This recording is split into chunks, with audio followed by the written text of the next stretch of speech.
you're wondering, 7 times down, 8 times up, what is she talking about? Well, 7 times down, 8 times up is an old Japanese saying, officially, Nana korobi ya oki.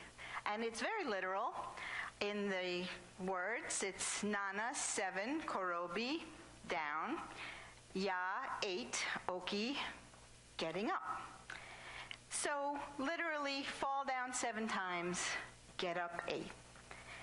And it represents tamashi, and it's used in martial arts teaching. It's about indomitable spirit. It's in teaching people to rise up again after they fall down, that their strength is there and they can continue. And it's a metaphor, too, for resilience. And resilience, in English, definition from the dictionary, has 2 definitions. One is the ability of a substance or object to spring back into shape, and the other is a capacity to recover quickly, or toughness. Psychology has another definition for resilience. It's one of the qualities for successful living. And resilience in psychology is seen as that quality that allows some people to be knocked down by life and come back stronger than ever. And it's a way to rise from the ashes of setbacks, defeats in life, and to keep going successfully. So it's one of the factors, along with others, that make people resilient is a positive attitude, optimism, the ability to regulate emotions, the ability to see failure as a kind of helpful feedback. That even after a misfortune, blessed with this kind of outlook, resilient people are able to change course and soldier on. Well, does a person really need to be tough or to soldier on to be successful at life? Well, I don't personally think so, because I hear a lot of people say they're not tough, and yet they do go on. I know I'm not tough. I'm a ball of jello most of the time. And the truth of my nature is I am not tough girl. But I've come to know the truth of my nature is divine. The truth of my nature is unlimited. And I don't have to be tough. And neither do you. I don't have to do anything alone when I remember that I am that Christ in expression, and that my nature is unlimited, and that God is always with me, available to me as me. And that's the definition I like, that springing back into shape, because that's the truth of our nature. We have that ability, and we don't have to be tough to change our understanding, change our consciousness of what's going on in our lives. But Albert Einstein said, and I know this to be true, that we cannot solve our problems at the same level of consciousness that created them. I know that moving forward in my life was about finding spiritual solutions, not just changing the outside of what was going on. I had to come to that place of error thinking that I saw and was able to pick out, to look at, and to go forward. And that's our basic unity teaching. So 7 times down, 8 times up.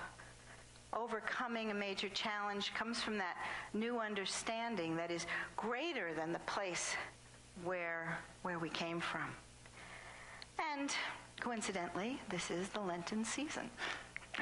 And it's all about that understanding and consciousness, our error thinking, and fasting from that error thinking. Charles Fillmore says in Keep a True Lent, which is what I'm relying on today. I've had the opportunity to read it and for the Lenten season. It's sort of my fasting from not reading into taking on a new practice for my soul. So Charles Fillmore tells us, it is commonly believed that the Lenten period has to do with the events of the 40 days preceding the resurrection. But he says this is an erroneous idea. Lent is a church institution and has no authorization for it anywhere in the New Testament. The idea, however, has a sound basis. And it does. The idea of fasting and meditation before going on to do something important, to do anything, before going forward, is what Lent is about. It cycles us back to remind us of what we need to do to be spiritually cleansed, to be receptive to experiencing God mind, God consciousness. Moses, Elijah, Jesus himself observed a 40-day period of prayer and fasting, building a sound foundation, and it's that foundation that's necessary before going forward to do any kind of spiritual work. And 40 is the idea of 4 square, building something solid, building that foundation on which to come up from. And metaphysically, it's a preparation for the resurrection of the mind from the darkness of its sins, doubts, and false beliefs. This is Fillmore talking. Into the light of understanding, making us more receptive to Christ ideas. So, we have Fillmore reminding us to keep the spirit of Lent, not make a fad of it, but to build spiritual muscle. And Keeping a True Lent really is a terrific book. I have a number of Charles's ideas to share with you. Fillmore talks about fasting meaning abstaining from, abstinence, as a preparation for something to follow, that cleansing of the mind and a recollection, a remembering of things of the Spirit. And why do we need to recollect? It's because we've been so distracted in our personalities and our ego ideas that reminder to come back to that foundation, to build it, that 4 square. And in fasting, we're talking about denial. We're talking about abstaining from error thinking, meditating on spiritual truth until it's incorporated into the consciousness of oneness with the Father. To observe Lent according to the Spirit rather than the letter, we must fast from criticism and feast on love, fast from false beliefs in sickness and weakness, and feast on the truth of God's omnipresent, perfect life as us. Fast from false beliefs in lack and limitation, and feast on the truth of God's bountiful goodwill. And fast as in loose and let go the belief that men or nations can stand in the way of God's will for man. This is the work we do in Lent. We're building that firm foundation, but we're mounting forward into higher consciousness to know that the Christ is indeed within us, resurrecting in us those realizations of light, life, and substance. And here I'm paraphrasing Charles Fillmore. So, it's Lent. My background is not Christian, it's Jewish. And in my background, my practices have been this time of year to celebrate Purim. And Purim's coming up this week. It's also St. Patrick's Day, let's not forget, coming up this week. Not in my green. But the ideas, the consciousness of Lent is connecting in my mind with Purim for the fasting that Esther had to do in the book of Esther. Anyone here familiar with the book of Esther? Well, interesting that the book of Esther is so prominent in my experience. So let's have a little Bible lesson. Book of Esther is in the Old Testament. It is the basis for Purim, which is the Jewish holiday celebrated this week.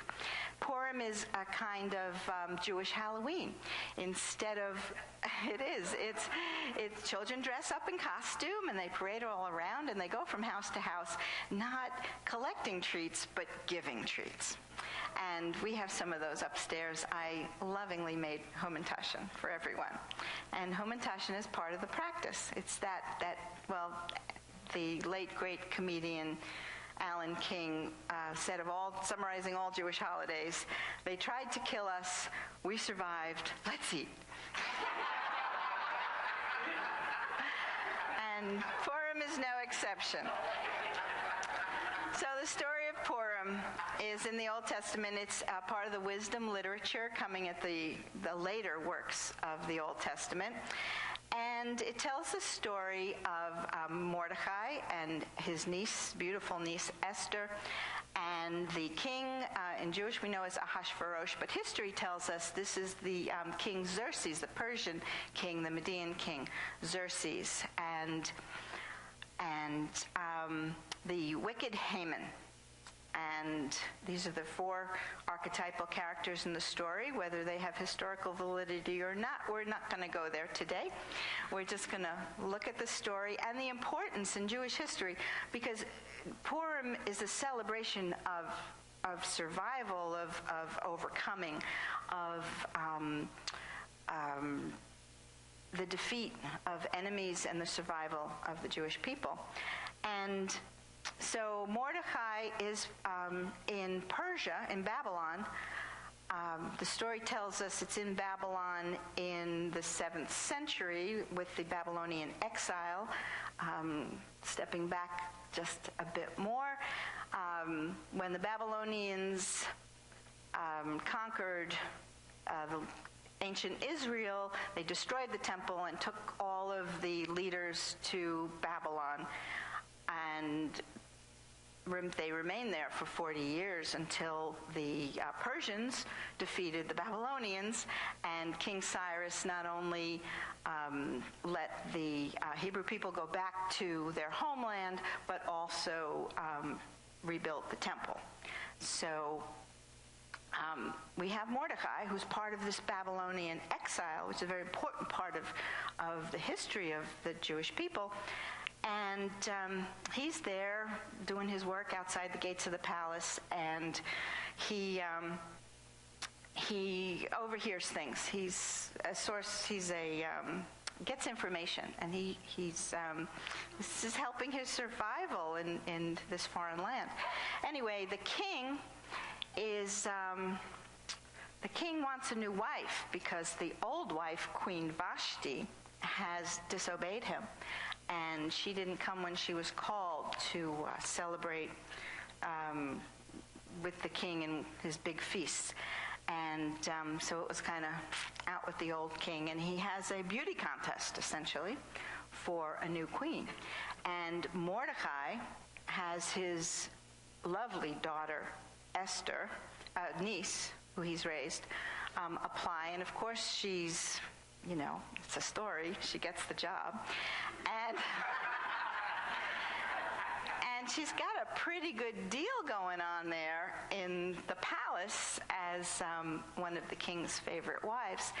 And so she's married. This Jewish girl has become a Gentile princess. And that's okay with everyone in exile at the time in this story. But Mordecai also overhears, he has an enemy. And his enemy is out to get him and all his people. So there's a plot to Haman, the bad guy, devises a plot to have all the Jews killed systematically, not just, randomly. This is going to be a systematic proclamation to officially kill all of the Hebrews in Shushan is the name of they call the city in the Bible. Anyway, So Mordecai tells his niece, he says, listen, you're in position here to help your people. You're the only one who can do it. And she says, whoa, not me. No thank you. I really like things the way they are. And he says, no, you don't get it. If all of your people are slated to be killed, that means you too. Don't think you're going to get out of it just because you're married to the king. Well, Esther's in a quandary. She doesn't know what to do. She's down. She is between this rock and a hard place, and she has only one way to go, and that is to God. And she fasts and prays and she makes her whole household do it as well, for 3 days. 3 full days of fasting and praying before she can figure out what is hers to do. Well, 3 days is an important number. 3 days is the time between the crucifixion, the resurrection. It's the number of the Trinity. It's the legs of a stool to make it stable. So it's in the story. Esther fasted for 3 days.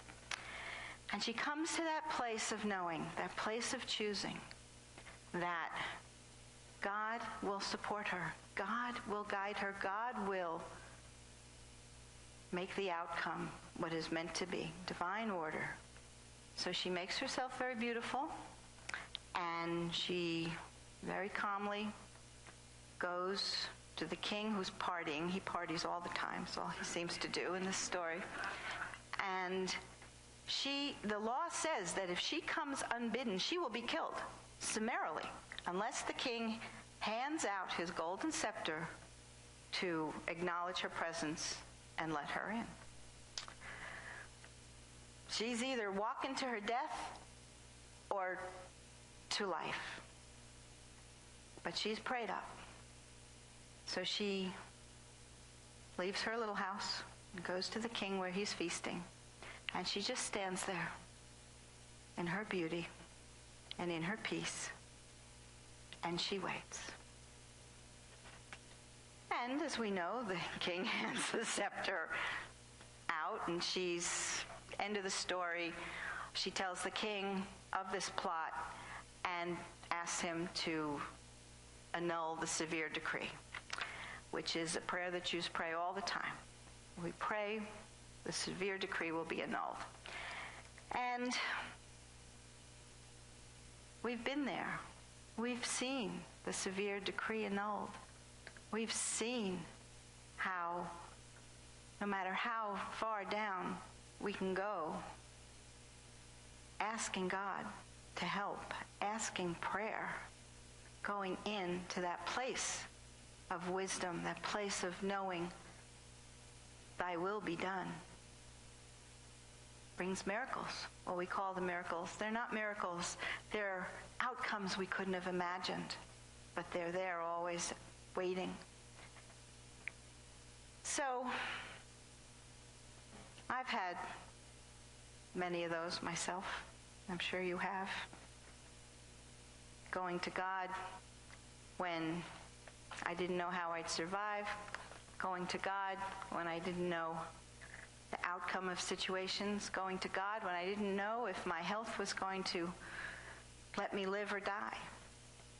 And fasting from the error thinking, from the unbelief, affirming God's presence, God's truth. But I heard a story of a woman who wasn't so lucky. She was trying to stay sober and found herself in the midst of a divorce. And she just couldn't keep it together. And when her house was sold and she lost custody, when the new buyers for the house came to move into her house, they found her drunk in the bedroom on the floor. The police had to be called. And she left in an ambulance, essentially. And I heard that story from a friend of mine who's a divorce lawyer. And it left a very indelible image in me, because I came very close to being that woman, very close to giving up, very close to being down and not being able to come up again. But hearing that story reminded me that I didn't want to be that person. Now, I wasn't going to go that road. I was down 7 times, but I could come up 8. And it made all the difference. But relying on myself alone wasn't going to help. I prayed and sought guidance. I was in a recovery program. And I worked that 3rd step really, really hard, giving my life and my will, my ego-based fears, to the God of my understanding through prayer, through meditation. Anytime we think we have to do anything alone, we've forgotten God is the source. Esther knew this. Jesus knew this. And when we seek conscious contact through prayer and meditation, those divine downloads arise in consciousness. Doors open, new avenues appear. Answers we need show up from unexpected places. And this is not from toughness. This is not from soldiering on. It's from the little willingness to see past appearances, to be open to possibilities. 7 times down, 8 times up. Now, I'm not so sure about physical fasting. It's not my understanding that God still needs me to punish my body or to sacrifice that way. And Charles Fillmore reminds us that fasting is between man and his maker. And however you feel it's right for you, fasting from the negative thoughts is what metaphysical thinking is all about, that change in consciousness. And keeping a true Lent. We come back to this time of year knowing that God is with us, that we can get aligned once again. Whether we do it every day or we forget, Lent comes around to remind us. Purim comes around to remind us that God is with us, that answers are coming forth. The answers are found within. They're found in consciousness. And we can take that consciousness now into our meditation.